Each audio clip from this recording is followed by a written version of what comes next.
Good morning and नमस्कार दोस्तों, स्वागत है आप सभी का आपके अपने YouTube channel GK search engine पर। तो दोस्तों आज है 6 अप्रैल 2025 और 6 अप्रैल से रिलेटेड राजस्थान करंट अफेयर्स के जितने भी इम्पोर्टेंट क्वेश्चन हैं उन सभी को हम इस वीडियो में डिस्कस करने वाले हैं। तो पूरा वीडियो बहुत ध्यान से देखना और वीडियो के एंड में मैं आपसे एक क्वेश्चन भी पूछूंगा जिसका आंसर आप सभी को कमेंट बॉक्स में देना है।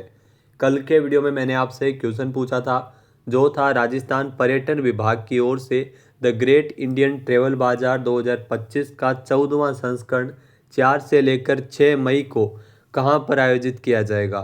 तो इसका आयोजन है वो राजस्थान की राजधानी जयपुर में होगा, यानी कि बी ऑप्शन यहाँ पर बिल्कुल सही था। जिन दोस्तों ने बी ऑप्शन कमेंट बॉक्स में सही जवाब दिया था उनको हार्दिक शुभकामनाएं।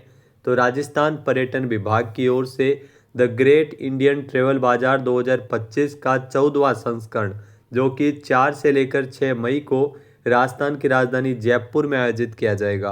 ग्रेट इंडियन ट्रेवल बाजार 2008 में अपनी स्थापना के बाद से 13 वर्षों तक जयपुर राजस्थान में आयोजित किया जा रहा है। यह एक अखिल भारतीय विशिष्ट इनबाउंड पर्यटन मंच है जिसे पर्यटन विभाग, राजस्थान सरकार और पर्यटन मंत्रालय भारत सरकार और फिक्की के द्वारा संयुक्त रूप से आयोजित किया जाता है। तो चलिए शुरू करते हैं आज के राजस्थान करंट अफेयर्स। पहला क्वेश्चन है, राजस्थान में टेक्सटाइल एंड अप्रैल पॉलिसी 2025 के तहत राज्य में कितने नए टेक्सटाइल पार्क विकसित किए जाएंगे। तो राजस्थान में 5 नए टेक्सटाइल पार्क है वो विकसित किए जाएंगे इस पॉलिसी के तहत, यानी कि सी ऑप्शन यहाँ पर बिल्कुल सही है। आइए जानते हैं इम्पोर्टेंट फैक्ट्स।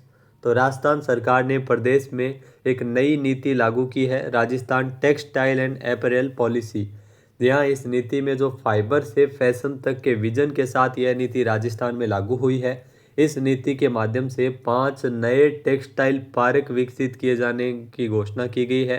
साथ ही साथ जो नई एवं विस्तारित हो रही परिधान निर्माण इकाइयों को इसमें सहायता मिलेगी। यह नीति प्रदेश को आधुनिक टेक्सटाइल एवं अप्रैल विनिर्माण के नए केंद्र के रूप में स्थापित करने में महत्वपूर्ण साबित होगी। इस नीति में पर्याप्त और आकर्षक वित्तीय इंसेंटिव्स इसमें प्रदान किए गए हैं। नेक्स्ट है, राजस्थान में 10वीं और 12वीं बोर्ड में फेल होने वाले विद्यार्थियों के लिए ऑन डिमांड एग्जाम कॉन्सेप्ट है वो कब से लागू होगा। तो ये कॉन्सेप्ट 1 जुलाई 2025 से लागू किया जाएगा, यानी कि सी ऑप्शन यहाँ पर बिल्कुल सही है। आइए जानते हैं इम्पोर्टेंट फैक्ट्स। तो राजस्थान सरकार ने 10वीं और 12वीं बोर्ड में फेल होने वाले छात्रों के लिए एक बड़ा कदम उठाया है। अब ऑन डिमांड एग्जाम कॉन्सेप्ट के तहत विद्यार्थियों का साल बर्बाद किए बिना फिर से परीक्षा देकर अगली कक्षा में इसमें प्रवेश ले सकेंगे। इस योजना को मुख्यमंत्री स्तर से मंजूरी मिल चुकी है और शिक्षा विभाग 1 जुलाई से इसकी शुरुआत करने की तैयारी में है।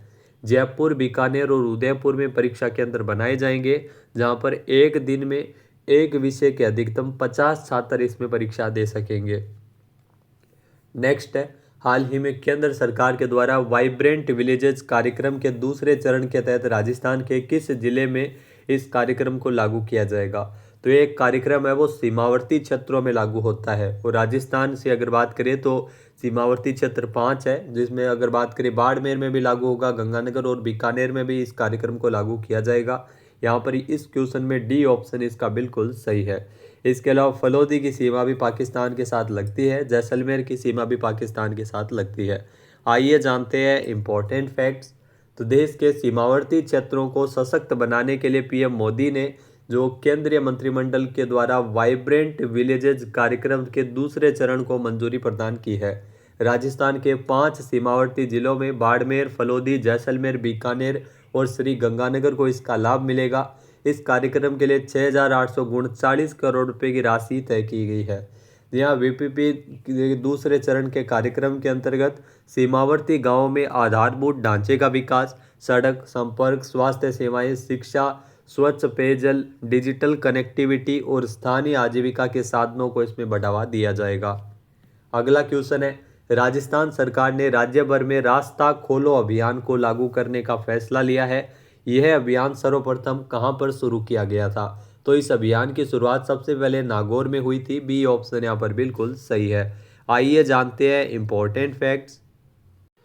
तो दोस्तों राजस्थान सरकार ने राज्य भर में रास्ता खोलो अभियान को लागू करने का फैसला लिया है। यह अभियान सबसे पहले नागौर जिले में सफलतापूर्वक चलाया गया था, जहां इससे हजारों किसानों और ग्रामीणों को वर्षों से बंद रास्तों के खुलने से बड़ी राहत मिली थी। अब सरकार ने 1 महीने तक पूरे प्रदेश में इस अभियान को चलाने का फैसला लिया है। इस अभियान की पहल साल 2021 में नागौर के तत्कालीन जिलाधिकारी डॉक्टर जितेंद्र कुमार सोनी के द्वारा की गई थी। अब इसे पूरे प्रदेश में प्रत्येक बुधवार को इस अभियान को चलाया जाएगा। नेक्स्ट क्वेश्चन है, हाल ही में राजस्थान तीरंदाजी संघ के प्रदेशाध्यक्ष कौन बने हैं? तो राजस्थान तीरंदाजी संघ के प्रदेशाध्यक्ष बने हैं दीपेंद्र सिंह। यहाँ सी ऑप्शन यहाँ पर बिल्कुल सही है, जो आप तस्वीर में देख सकते हैं। आइए जानते हैं इंपॉर्टेंट फैक्ट्स। तो राजस्थान राज्य ओलंपिक संघ और भारतीय तीरंदाजी संघ और राजस्थान राज्य क्रीड़ा परिषद के पर्यवेक्षकों की निगरानी में धौलपुर में राजस्थान तीरंदाजी संघ का जो प्रदेश स्तरीय चुनाव है वो एक निजी होटल में संपन्न हुआ था, जिसमें दीपेंद्र सिंह को राजस्थान तीरंदाजी संघ के प्रदेशाध्यक्ष की जिम्मेदारी दी गई है। नई कार्यकारिणी में गृह राज्य मंत्री जवाहर सिंह बेडम को चेयरमैन चुना गया है, जबकि सुरेंद्र सिंह गुर्जर महासचिव और लोकेंद्र सिंह इसमें कोषाध्यक्ष बने हैं। नेक्स्ट है, स्मार्ट सिटी योजना के सफल क्रियान्वयन में राजस्थान का कौन सा जिला देश में दूसरे स्थान पर है? तो सूरत के बाद में ध्यान रखना, स्मार्ट सिटी योजना के सफल क्रियान्वयन में राजस्थान का उदयपुर जिला है वो दूसरे स्थान पर है देश में, यानी कि बी ऑप्शन यहाँ पर बिल्कुल सही है। आइए जानते हैं इंपॉर्टेंट फैक्ट्स। तो स्मार्ट सिटी योजना में संपूर्ण देश में सूरत के बाद में राजस्थान का जो उदयपुर शहर है वो दूसरे स्थान पर है। उदयपुर के अलावा राजस्थान से अगर बात करें तो अजमेर, कोटा और जयपुर भी स्मार्ट सिटी योजना में शामिल थे। उदयपुर राजस्थान का एकमात्र ऐसा शहर था जो लक्षित 112 जो लक्ष्य निर्धारित किए गए थे इस स्मार्ट सिटी योजना के तहत, जिसमें सारे काम करवाने में सफल रहा है।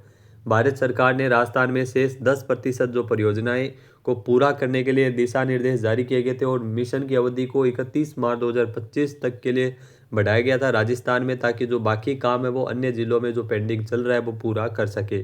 लेकिन 31 मार्च को इसकी अवधि खत्म हो गई है। केंद्र सरकार के द्वारा प्रदेश के कोटा, अजमेर, जयपुर और उदयपुर, यानी शॉर्ट फॉर्म में आप काजू याद रख सकते हैं, काजू जिलों में वर्ष 2016 में इस योजना को लॉन्च किया गया था।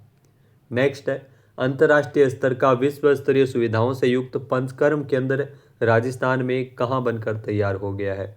तो राजस्थान के जोधपुर में इसे बनाया गया है। बी ऑप्शन यहाँ पर बिल्कुल सही है। आइए जानते हैं इंपॉर्टेंट फैक्ट्स। तो जोधपुर में देश का सबसे बड़ा और प्रदेश का पहला अंतर्राष्ट्रीय स्तर का विश्व स्तरीय सुविधाओं से युक्त पंचकर्म केंद्र बनकर तैयार हो गया है। ये केंद्र 2.80 हेक्टेयर क्षेत्र में बना है और इस पर करीब 44 करोड़ रुपए खर्च किए जाएंगे।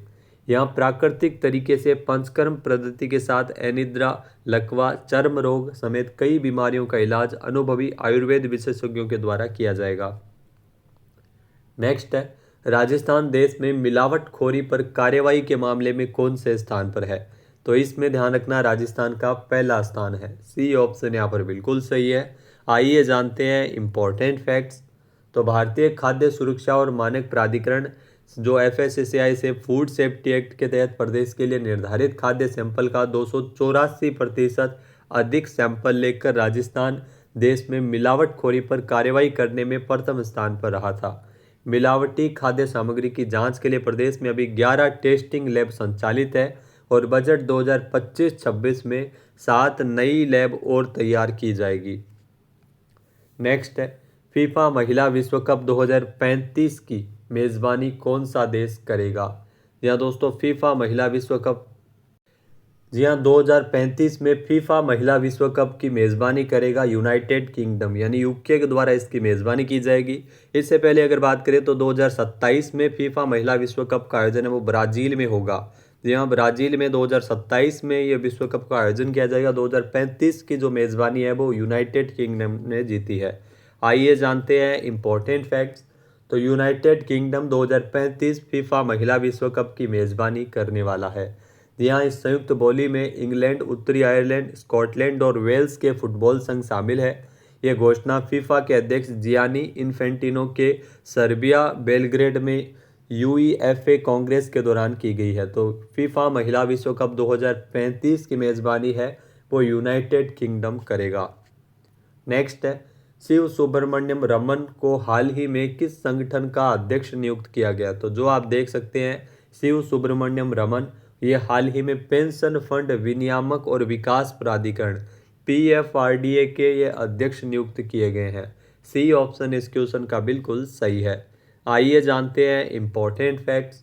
तो शिव सुब्रमण्यम रमन को हाल ही में पेंशन फंड विनियामक और विकास प्राधिकरण का नया अध्यक्ष नियुक्त किया गया है।